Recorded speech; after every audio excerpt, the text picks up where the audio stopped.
A operação sem desconto realizada pela Polícia Federal e pela Controladoria Geral da União desmantelou um esquema bilionário que lesionou milhões de aposentados e pensionistas em todo o Brasil. Somente entre 2019 e 2024, mais de 6 bilhões de reais foram descontados irregularmente nos contra-cheques, gerando uma enxurrada de reclamações quase nunca investigadas pelos servidores do INSS.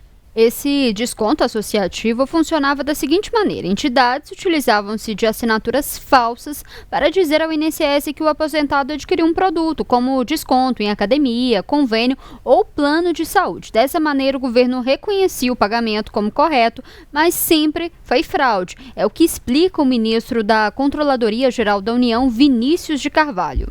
Nós temos 6 milhões de pessoas que são descontadas mensalmente em algum valor do seu salário de aposentadoria, da sua aposentadoria, por conta desses descontos associativos. É importante, muito importante, que todas essas pessoas que, por acaso, tenham esses descontos, sejam descontadas, saibam exatamente por que elas estão sendo descontadas e que elas, obviamente, tenham vontade, tenham declarado e manifestado plenamente a sua vontade de realização desses descontos para essas associações. O que nós apuramos a partir de 2023 é que, infelizmente, essa não era uma realidade.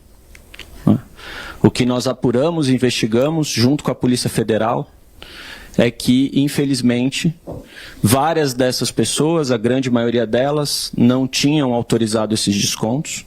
Esses descontos eram, em sua grande maioria, fraudados, né? Em função de falsificação de assinaturas, em função de uma série de artifícios utilizados para simular essa manifestação de vontade que não era uma manifestação de vontade real dessas pessoas.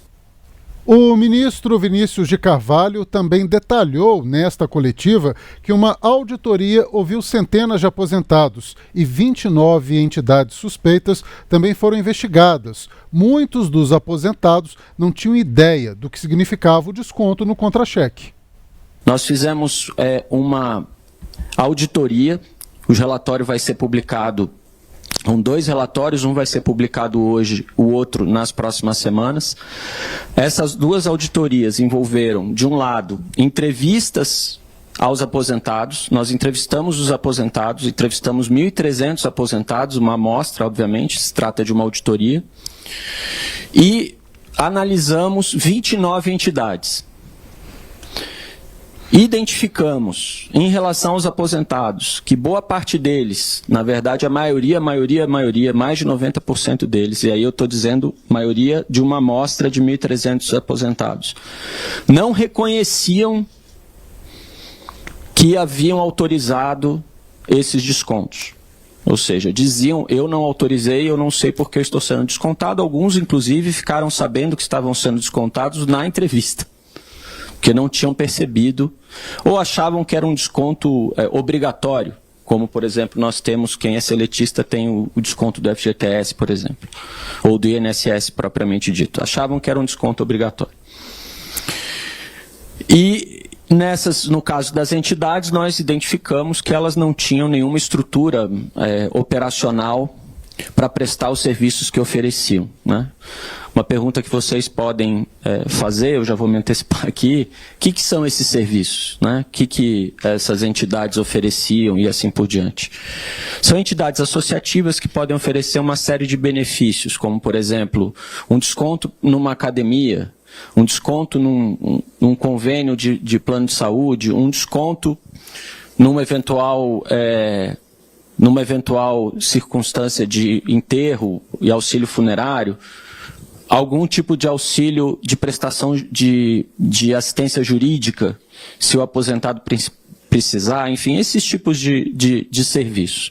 O que se apurou é que essas entidades não tinham estrutura operacional para oferecer esses serviços, e mais, que 70% delas, na verdade 72% delas, não tinham entregue ao INSS, embora elas estivessem realizando esses descontos, a documentação necessária. O ministro da Justiça e Segurança Pública, Ricardo Lewandowski, destacou que essas associações se uniram em um verdadeiro crime organizado para fraudar o INSS, aproveitando-se de beneficiários que não tinham condições de contestar. Trata-se, portanto, de uma operação de proteção dos aposentados. Foi uma fraude contra os aposentados, pessoas que estão numa fase já adiantada da vida e por isso estão naturalmente debilitadas e foram vítimas, digamos assim, fáceis destes criminosos que se apropriaram das pensões e das aposentadorias. O que nós queremos dizer que essa é uma operação especial, evidentemente, mas não é extraordinária, ela se insere naquele conjunto de operações que o Ministério tem desenvolvido contra o crime organizado. E no fim da tarde de hoje, o presidente Lula demitiu o presidente do INSS, Alessandro Stefanuto. Ele havia sido afastado logo no início da manhã pela operação e sofreu pressão, então, ao longo do dia do presidente para que fosse demitido. Só que havia uma resistência do ministro da Previdência Social do Brasil, Carlos Lupe, do PDT, que ele resistia a essa ideia e chegou a defender na coletiva pela manhã o aliado. A indicação do Dr. Stefanuto é da minha inteira responsabilidade. O Dr. Stefanuto é procurador da República, um servidor que até o presente momento me tem dado todas as demonstrações de ser exemplar. Fez parte do grupo de transição do governo anterior para esse. Vamos agora, no processo que corre em segredo de justiça, esperar as investigações, estão em curso. Há esse afastamento dado pela justiça e nós temos que cumprir a decisão da justiça. Decisão judicial não se descumpre, se cumpre, quando não se concorda, se recorre.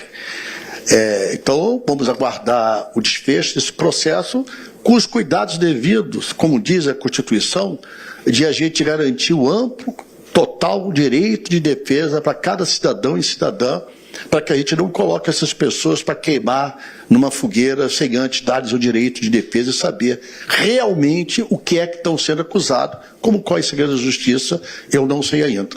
O que nós queremos fazer é proteger nossos aposentados pensionistas, algo que faço desde o primeiro dia que assumi a Previdência Social. E esse ato nosso é principalmente de investigação. Tem a inteligência da Previdência Social, que trabalhou também junto com a CGU, junto com o Ministério da Justiça, que fez muitas denúncias ao longo dos anos. Agora está chegando a esse ponto de desfecho, de apuração que está sendo feita por mais de 600 policiais federais, várias decisões judiciais. Vamos aguardar o desfecho para aí sim a gente tomar as decisões baseadas nos fatos que vão ser apurados. Além da demissão do presidente do INSS, até o momento, outros 5 servidores públicos foram afastados de suas funções. Além disso, foram cumpridos 211 mandatos de busca e apreensão, ordens de sequestro de bens no valor de mais de R$1 bilhão e 6 mandatos de prisão temporária no Distrito Federal e em outros 3 estados. Nós trouxemos para você que nos assiste até aqui o de essencial dessa operação sem desconto realizada hoje. Mas para as análises temos como convidado em O Tempo News o Dr. Rafael Vasconcelos Porto, ele que é juiz federal, mestre em Direito Previdenciário pela PUC em São Paulo, também doutorando em Ciência Jurídico-Políticas pela Universidade de Lisboa e professor de Direito Previdenciário na Faculdade CEDIM, que é o Centro de Estudos em Direito e Negócios. Professor, muito boa noite, bem-vindo ao Tempo News. Boa noite, muito obrigado pelo convite, um prazer estar aqui com vocês, com os telespectadores. Nós que agradecemos. Professor, a gente ficou hoje, assim, nós amanhecemos aí com essa notícia dessa operação e ficamos, assim, impressionados, espantados, na verdade, pelos valores vultuosos que foram desviados do INSS. O INSS hoje que atualmente tem diversos problemas, né? Uma fila gigantesca de pedidos de aposentadoria, uma fila que nunca termina, perícias aí sempre com um caos constante. Como que o senhor avalia essa operação que foi realizada hoje? Pois é, a gente tinha alguma desconfiança já há algum tempo de algumas situações, não necessariamente nessa dimensão de fraude, porque realmente a gente ouvia esses descontos que não estavam sendo feitos com autorização dos segurados do INSS. E eventualmente algum problema técnico, suscitava algumas questões e depois se deflagrou essa operação. Nós ficamos sabendo então que a CGU vinha investigando desde 2023, a partir de 2024 a Polícia Federal foi chamada para participar da investigação e agora ela veio a público aí com essas prisões, com esses afastamentos quer dizer, de nomes de cúpula aí do INSS, inclusive o presidente do INSS. Não se sabe ainda o nível de envolvimento de cada um desses servidores e realmente esses descontos indevidos sendo feitos, basicamente assim de pouco em pouco, mas como são milhões de pessoas, os valores acabaram se tornando realmente aí muito significativos. Professor, Letícia aqui do Jornal Tempo falando, eu queria perguntar para o senhor, a gente viu que são golpes ali, foram golpes aplicados em pessoas de uma população que é mais vulnerável. Falta ali um rigor ali da legislação, dos instrumentos até do INSS, porque a gente está falando de aposentados, pensionistas, tem um número ali estimado de pessoas que podem ter sido fraudadas, terem suas contas ali fraudadas de uma certa forma, mas muitas pessoas nem perceberam. Tem algum instrumento, falho ali na legislação para proteger essas pessoas que muitas vezes são idosos? Então, essas pessoas elas recebem esses benefícios previdenciários, como por exemplo aposentadorias, principalmente aposentadorias, e para facilitar que elas possam ter acesso a alguns tipos de serviço, por exemplo, empréstimo consignado, então elas conseguem taxas melhores nos bancos por meio de empréstimo consignado, que faz o desconto em folha no pagamento diretamente pelo INSS, inclusive de forma compulsória. As pessoas têm acesso aí a crédito com taxas melhores, e também nesse caso específico aqui, aparentemente não teve ainda, pelo menos não veio a lume em relação ao empréstimo consignado, mas sim esses descontos de contribuições para entidades associativas, também a ideia de que se faça esses descontos. Isso acontece, por exemplo, para a gente fazer ali um paralelo, com servidores públicos. Servidores públicos também, no recebimento de sua remuneração, do seu subsídio, do seu salário, eles podem autorizar esse desconto, por exemplo, de empréstimos consignados, como também para associações classistas. Então a ideia dessa legislação é justamente facilitar que isso seja feito pelos aposentados e pensionistas.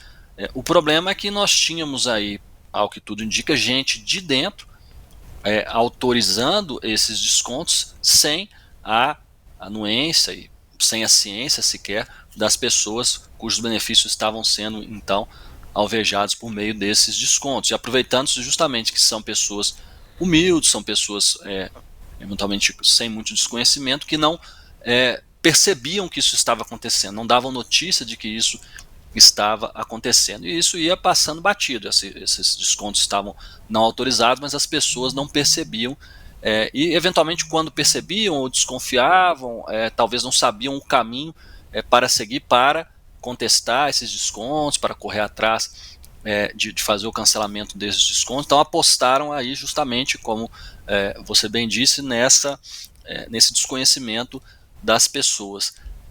Não diria assim, não faria uma afirmação de que o problema é com a legislação, mas realmente quando a gente tem alguém, vamos dizer, do lado de dentro fazendo essa fraude, é uma situação que pode fugir de controle, né? Não é a primeira vez, na verdade, que a gente tem uma situação assim, mas dessa magnitude realmente é uma operação que gera aí um reflexo muito grande. Professora Ana Paula, repórter de O Tempo aqui em Brasília, eu tenho uma dúvida, assim, que eu acho que é o que as pessoas que foram lesadas também querem saber. A CGU informou que para cancelar esses benefícios, basta entrar ali no aplicativo, meu INSS, para pedir esse cancelamento. Mas esse dinheiro que foi descontado irregularmente, como é que a pessoa faz para ter esse ressarcimento? É só via judicial ou tem alguma via administrativa para isso? Então, nós teríamos, vamos dizer assim, 3 etapas. A primeira, uma orientação que a gente dá é que os aposentados, pensionistas, eles estejam sempre atentos ao extrato de pagamento do benefício. Que isso sirva como um alerta para que as pessoas estejam atentas, conferindo com frequência no site ou no aplicativo Meu INSS. Na tela inicial ali do Meu INSS, é possível consultar diretamente mensalidade associativa, verificar o que está sendo descontado e analisar se isso foi autorizado ou não.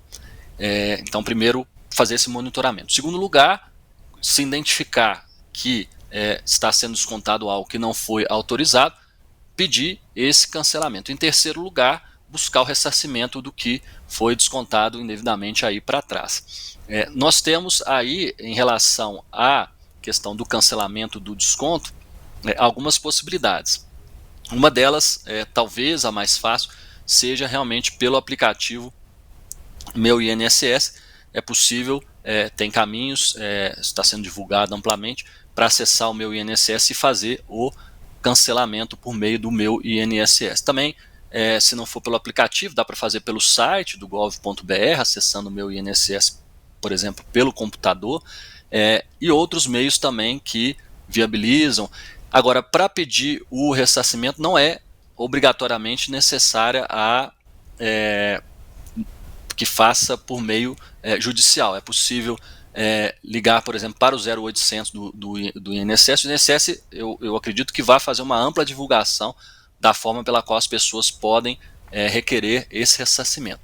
Mas, por exemplo, por meio do 0800, existe um e-mail também que já foi divulgado, que é o e-mail acordo.mensalidade@inss.gov.br, relatando o ocorrido, e aí o INSS vai fazer contato com a entidade responsável por ter requerido esse desconto, solicitar os documentos, averiguar a situação, se houve ou não autorização e eventualmente fazer esse reembolso. Tá?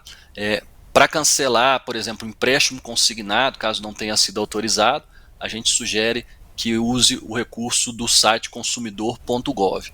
Então são canais aí que estão disponíveis, não necessariamente será necessário entrar com a ação judicial, mas nada impede que entre com a ação judicial, inclusive que pleiteie o que a gente chama do ressarcimento em dobro. Quando é feita uma cobrança indevida,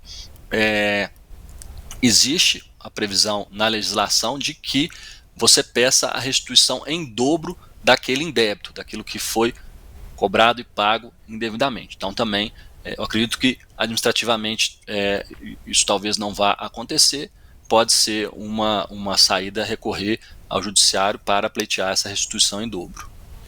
Uma fala muito importante do senhor agora, doutor Rafael, sobre essa restituição em dobro, porque o senhor citou vários canais do INSS e eu particularmente assim acho interessante o gov.br utilizar dessas novas ferramentas de uns anos para cá, que tem funcionado bem, inclusive para o imposto de renda. O Meu INSS funciona bem, mas infelizmente o atendimento do INSS ainda é muito precário. Eu, por experiência própria, assim, eu tive um problema na minha carteira de trabalho que eu não tinha registro de uma empresa aparecendo ali no meu INSS, no aplicativo. E eu tive que abrir um chamado por telefone e tive que esperar 2 anos até que esse registro profissional fosse de fato lançado no sistema do gov.br. Então, assim, é muito trabalhoso. Eu fico pensando, para quem é idoso, para quem é pensionista, para quem já enfrenta uma situação de doença, é muito difícil reaver esse dinheiro. Aí eu já pergunto para o senhor, por que o sistema do INSS no Brasil é tão complexo? A gente vê, assim, foco de corrupção, foco de mau atendimento, uma fila de espera gigantesca. Por que o INSS no Brasil não funciona? Eu penso que, olhando de uns anos para cá, houve uma redução grande aí no investimento na instituição, né, no órgão da autarquia federal, no INSS. Realmente, assim, nós tivemos alguns avanços, principalmente nessa parte tecnológica, da data prévia, a criação do aplicativo Meu INSS, mas eu penso que teria que haver um investimento maior nessa questão de recursos humanos e também nesse desenvolvimento da tecnologia, não só o desenvolvimento em si, como também esse suporte, esse canal de apoio, justamente pelo fato de a gente estar tratando muitas vezes com pessoas idosas que têm dificuldade já naturalmente, né, são de uma geração em que isso, né, não fugir, né? A gente costuma dizer que as gerações atuais, por exemplo, elas são nativas em relação a esse tipo de tecnologia, e nós, que somos de uma geração um pouco mais antiga, somos imigrantes, né? Não nascemos nesse, fomos nos adaptando. Para as pessoas mais idosas, isso é mais dificultoso ainda. Mas eu penso que para que o serviço do INSS possa melhorar, seria preciso realmente um aumento do investimento na contramão do que vem acontecendo aí não contextualizando esse governo especificamente, mas isso já é algo que já vem vindo de mais tempo para trás, uma desaceleração e uma redução no investimento.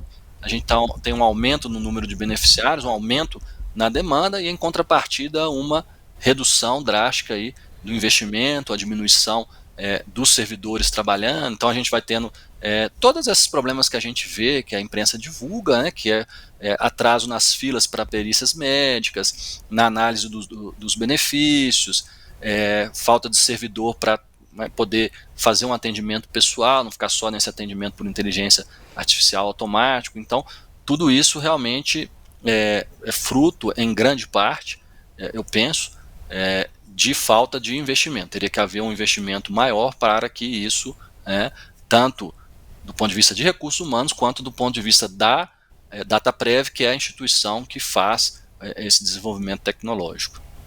Professor, queria perguntar para você, pela experiência do senhor, quais golpes assim a gente vê mais na questão ali do INSS, e de como esses aposentados e pensionistas, o que eles podem fazer também para se proteger? Em relação a golpe que possa atingir o segurado, né, os aposentados e os pensionistas, esse é um canal, esse que foi dessa operação divulgada. Agora, outra possibilidade que a gente ainda não sabe se aconteceu seria a do empréstimo consignado. A do empréstimo consignado, ela é um pouco mais difícil, porque envolve instituições financeiras em que o controle por parte do lado de lá da instituição financeira, ele é muito mais rígido, muito mais rigoroso. Mas a pessoa também pode ser alvo da intermediação de algum terceiro, por exemplo, que tem acesso à documentação, falsifica uma assinatura, produz um documento. Então é preciso que esteja de olho nisso também. E a pessoa também pode ser alvo de um golpe, vamos dizer assim, mais direto, né? Por acesso, por exemplo, a os canais, a senha, o login, para ter acesso ao meu INSS. Então é preciso ter esse cuidado todo, o cuidado que a gente recomenda.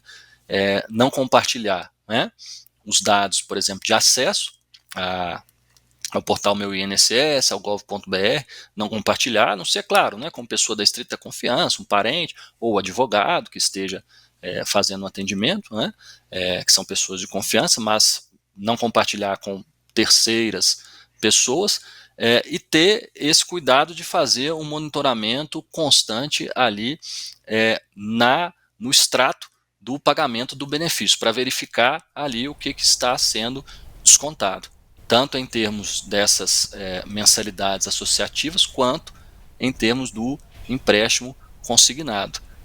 A gente ainda não teve notícia nessa operação de que envolva empréstimos consignados, é uma preocupação que a gente tem, né? Caso envolva também uma circunstância um pouco ainda diferente, mas também é uma situação para se estar de olho, para se fazer a verificação. Eu penso que essas duas medidas são as medidas mais importantes: não compartilhar dados com desconhecidos, não acreditar, claro, em chamadas, em contatos, pelo WhatsApp, por telefone, não passar dados de maneira nenhuma, assim como a gente recomenda, por exemplo, em relação a contas bancárias. E o segundo passo para poder se precaver seria fazer esse monitoramento ali constante, mês a mês, né? Sai o pagamento, vai lá, dá uma olhada no extrato de pagamento do benefício e verifica ali quais são os descontos que estão sendo feitos, se eles foram ou não autorizados. Doutor, assim, eu vejo que é uma realidade, são conferências e cuidados necessários mas é uma realidade tão diferente, tão distante, né, dos nossos aposentados e pensionistas pelo Brasil. Espero e torço para que as pessoas realmente se conscientizem. A gente tem algumas participações aqui pelo nosso chat no canal de O Tempo no YouTube. A Priscila dizendo o seguinte: agora está explicado porque não vou conseguir me aposentar pela dificuldade, ela sendo irônica aí, mas mas ao mesmo tempo lamentando tantos desvios bilionários do nosso dinheiro público. Tem também aqui o Robert Wagner fazendo uma pergunta, doutor: com o INSS em frangalhos e com a previdência privada tão cara, qual é a solução para a maioria dos brasileiros? Se não for a previdência pública, nem a previdência privada, né, realmente é a solução. Eu penso assim, a questão do INSS é uma questão, sobretudo, política, uma decisão que a população precisa fazer como comunidade política em relação ao futuro que se quer para a previdência pública. O INSS ele ainda é um bom investimento, eu digo isso, que ele é um investimento melhor do que qualquer previdência privada, muito melhor, né, ainda é muito melhor do que qualquer previdência privada. E realmente assim, você ficar sem qualquer cobertura, principalmente as pessoas que... nós, as pessoas em geral, que dependemos da venda da nossa força de trabalho, né? Eu digo tanto quem é trabalhador assalariado, quando recebe contraprestação, ou mesmo pequenos empresários, que no fim das contas, na verdade, a empresa é a própria pessoa, né? Então ela depende da venda da força de trabalho dela, diferentemente, por exemplo, vamos dizer, de grandes empresários, né? Mas colocando essa classe trabalhadora. Se a gente depende para sobreviver mês a mês, para pagar nossas contas, da venda da nossa força de trabalho, se a gente tiver a perda da nossa força de trabalho, nós vamos ficar numa situação aí difícil, né? Nós vamos ficar numa situação de vulnerabilidade. E a Previdência existe para isso, existe para nos proteger nesse momento em que nós perdemos a nossa capacidade de trabalho por qualquer razão, né? Por doença, por acidente, eventualmente por maternidade, por desemprego involuntário, por idade avançada, é o caso da aposentadoria. Então a Previdência existe para isso, como um seguro social que vem nos proteger nesses momentos. E a gente ficar sem essa proteção, eu não vejo como que isso pode ser benéfico, né, para a própria pessoa e para a sociedade em geral. Então realmente, na minha opinião, a gente precisa pensar em preservar. Claro que a gente precisa adaptar a Previdência aos novos tempos, nós temos uma alteração significativa da pirâmide etária, nós temos uma situação agora de informalidade crescente, temos a situação dos trabalhadores de plataformas digitais, uma série de preocupações que a gente tem hoje para a questão da sustentabilidade da Previdência. Mas de toda forma eu penso que, na minha opinião, não é algo que nós deveríamos abandonar, pelo contrário, nós deveríamos lutar para que isso possa ser preservado. Não é um problema só no Brasil, tá? Essa questão da sustentabilidade da Previdência, isso é no mundo todo, em alguns lugares, países mais ricos, inclusive, é um problema mais grave, porque eles já estão com a pirâmide etária mais comprometida e há mais tempo, né? Por exemplo, na Europa, que os países estão muito mais envelhecidos até do que o Brasil, nós ainda temos algum tempo, algum delay aí para fazermos os nossos ajustes. Então eu penso que realmente a gente precisa, porque a previdência privada, na verdade, assim, a iniciativa privada, ela vai buscar situações em que ela consiga ter lucro, né? O objetivo da iniciativa privada é esse. Então as camadas mais vulneráveis da população, por exemplo, trabalhadores rurais, trabalhadores de baixa renda, isso a gente vê acontecer em vários outros países. É o caso, por exemplo, do Chile, que tem uma previdência com essa textura. Essas camadas da população, elas não despertam o interesse da previdência privada, não conseguem acesso à previdência privada, então dependem da previdência pública, né? É verdade. Ô, doutor, quero agradecer muito a participação do senhor aqui no Tempo News. Tomara que o governo brasileiro consiga, né, a Polícia Federal, o Ministério da Justiça, consiga de alguma maneira, pelo menos, reaver parte desses 6 bilhões aí desviados dos nossos aposentados. Houve uma apreensão de bens, né, mas que não chega nem a R$1 bilhão. Isso se ainda a Justiça não arrastar esse processo por anos e anos. Então, assim, eu acho que agora talvez essa conta, se os aposentados reivindicarem aí um ressarcimento, vai acabar ficando na conta do próprio governo federal, infelizmente.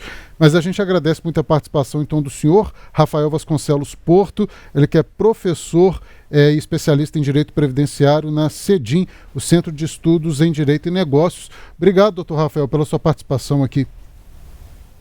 Obrigado vocês, agradeço a atenção e a gentileza pelo convite, estou à disposição, quando precisarem, é só chamar.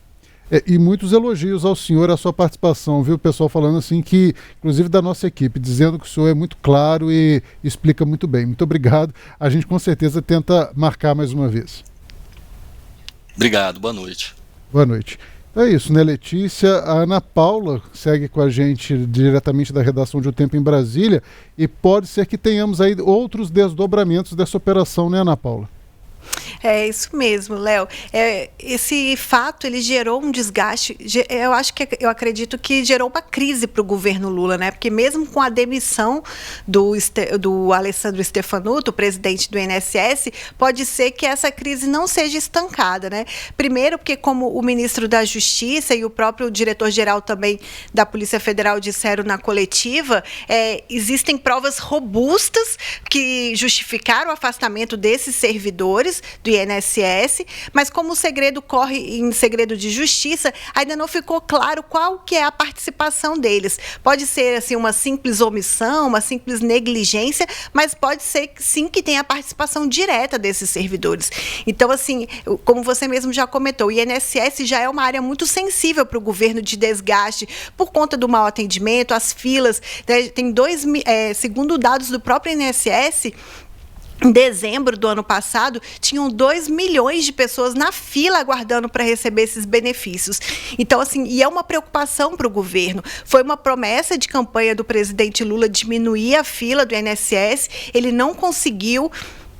Ele lançou um programa para pagar bônus aos servidores, para agilizar essa fila, diminuiu um pouquinho, mas aí depois veio uma greve e aí tiveram problemas também no sistema do INSS e a fila voltou a crescer. Então, o presidente enfrenta uma crise de popularidade e o INSS é uma área muito sensível. Então, além das filas, agora ainda tem esse escândalo de fraude que começou em 2019, mas continuou também no governo Lula e pode ter a participação ainda de servidores. Então, assim, e além disso, gerou uma outra crise, porque, né, como vocês mesmos já comentaram, o ministro da Previdência ele veio a público defender o presidente do INSS, dizer que era uma indicação pessoal dele, falar que até agora só tinha elogios à atuação do presidente e aí logo depois ele foi demitido por uma ordem do presidente Lula. Então ficou muito feio para o governo, né? Essa defesa tão enfática logo pela manhã e depois essa demissão. E o que pode gerar também um desgaste para o governo, essa daí foi uma apuração recente nossa aqui, que eu apurei lá no Palácio do Planalto, que o próprio ministro Carlos Lupe está agora na berlinda, porque como ele chancelou essa indicação, fica feio para o governo também bancar a indicação dele. E sem contar que o Carlos Lupe já tem outros desvios aí de algumas suspeitas de irregularidades em outras atuações dele nos ministérios. E o próprio presidente do INSS, antes do Stefanuto, também foi afastado por mau uso de recursos públicos e também foi uma indicação do Carlos Lupe. Então, a situação dele também fica complicada. É uma coisa aí que nos próximos dias o presidente vai ter que lidar. E ele é do PDT, um partido que, apesar do Ciro Gomes, é um partido aliado do governo, né? Então, assim, pode gerar um problema aí dentro da base governista. E só também comentando aqui, como a gente trouxe, vocês falaram ontem, da questão do Pedro Lucas Fernandes, do União Brasil, é uma outra crise que o governo também está tendo que enfrentar na esplanada dos ministérios.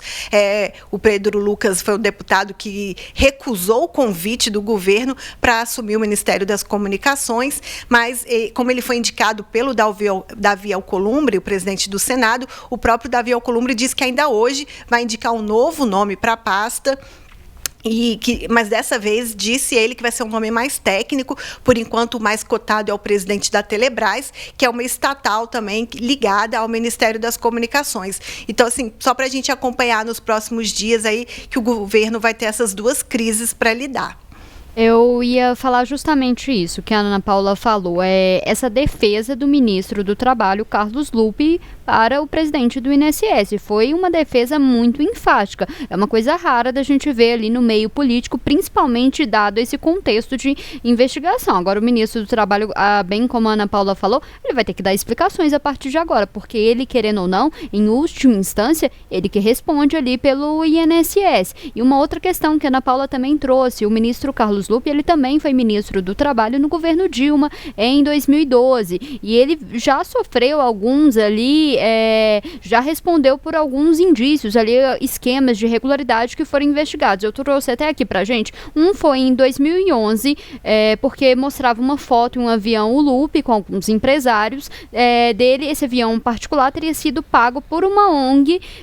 Esse caso foi arquivado, mas foi um escândalo ali que aconteceu na época. Logo depois também aconteceu um outro escândalo ali, um caso de investigado que tinha o Carlos Lupe ali como um dos envolvidos, que era uma denúncia envolvendo a pasta do trabalho, que foi uma reportagem ali na imprensa na época, que diz que um funcionário acusava assessores ali do Ministério de terem cobrado propina para a liberação desses registros ali de sindicatos. Ou seja, ele tem ali uma situação bastante delicada. A gente tem que ver como que vai ficar o Carlos Lupe ali realmente nesse ministério agora. E uma questão, porque o PDT é um partido ali de médio porte, mas ele tem uma representatividade, ele é base do governo, são 17 deputados, 3 senadores. Então, como que vai ficar? Se não for o Carlos Lupe, o PDT ainda ali é uma base importante para esse governo Lula. Agora a gente tem que ver, a Justiça pediu esses afastamentos, como a Ana Paula disse, a gente não sabe ainda, porque está em segredo de justiça, a gente não sabe a responsabilidade, quais elementos a Justiça utilizou para poder pedir esses afastamentos, mas sem sombra de dúvidas, é uma investigação ali bastante escandalosa, são valores relativamente baixos. A investigação ali mostrava que descontava 40, 50 reais ali da conta ali dos aposentados e dos pensionistas. Então, muitas vezes, os aposentados e pensionistas ali, que eles são uma população mais vulnerável mesmo, eles nem percebiam que esses valores estavam sendo descontados ali. Então, ou quando percebiam, demorava muito, e aí eles corriam atrás, cancelavam esses termos que não foram, né, eles não autorizaram isso, mas eles não recebiam esse valor de volta. Por isso que é importante o que o professor acabou de falar pra gente, de como quem foi lesado pode fazer para poder reaver esse valor. E aí é uma questão de incompetência mesmo, que a gente pode falar para o INSS, porque é uma denúncia ali que a CGU está investigando desde 2023, mas que já acontecia antes, o governo Lula já sabia. Na melhor das hipóteses, a gente pode falar de incompetência do presidente do INSS, que não adotou nenhuma medida ali para poder implementar um sistema ali de biometria, porque essa denúncia, ela fala, eu até trouxe aqui uns dados que chamavam atenção, porque em março de 2023, a gente até explicou como que funciona, né, esse esquema. O que acontece? Tem algumas entidades, algumas associações que são parceiras do INSS, que o aposentado e o pensionista, ele pode aderir, fazer parte, tornar-se membro dessas associações, dessas ONGs ali, e ele tem alguns benefícios, como previdência privada, seguro de vida, tem várias outras coisas que ele pode aderir. E aí é descontado ali no valor que ele recebe de aposentadoria, esse dinheiro é descontado pelo INSS, que repassa para essas entidades. E um dado escandaloso é porque estava aumentando muito o valor dessas entidades. Nessa denúncia ali da Polícia Federal, mostrava que em março de 2023, os repasses do INSS para essas entidades estavam ali na ordem de 99 milhões de reais. Um ano depois, no mesmo período, em março de 2024, tinham passado para 250 milhões de reais. Um valor ali muito alto, um crescimento ali exponencial para ninguém ter percebido isso. E aí eu trouxe aqui, eu anotei pra gente, até um ponto um trecho da denúncia ali da Polícia Federal, que mostrava realmente a inércia do INSS, ali do presidente do INSS, nessa questão, que, abre aspas, mesmo conhecendo essa situação, aí existência de denúncias recorrentes acerca da realização de descontos associativos não autorizados pelos beneficiários, o INSS não implementou controles suficientes para mitigar os riscos de descontos indevidos, porque essa denúncia também mostra que mais ou menos 70% desses descontos que estavam sendo feitos ali na conta dos aposentados e dos pensionistas, eles não tinham assinatura. Então, como que esses descontos estavam sendo feitos se nem assinatura estava? Então, ali tem que ser realmente, todo mundo tem direito à defesa, vai se defender, mas é uma situação muito delicada ali, principalmente para o governo Lula, que, como a Ana Paula falou, já vem com desgaste ali do Juscelino